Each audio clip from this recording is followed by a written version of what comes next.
ក្តីស្នេហ៍តែសំលេងដងហើយគឺរូបពេលធ្វើឲ្យបងនឹងគ្រប់វេលាស្នាមញញឹមនឹងទឹកនេត្រាបានខ្លាចជាអនុសាសន៍ដងជាប់ក្នុងចិន្តាសញ្ញាណេអូ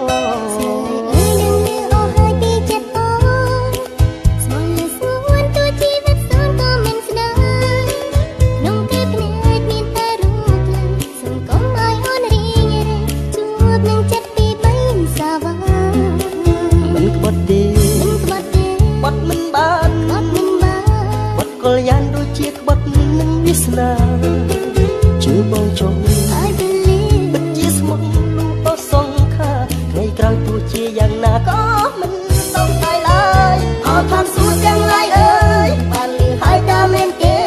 ពីពេកស្នេហ៍ដែលមកចេញពីបេះដូងសូមជួយជាសាស្ត្រជួយរក្សាក្តីស្នេហ៍ផងឲ្យបានរួចជាគូក្រង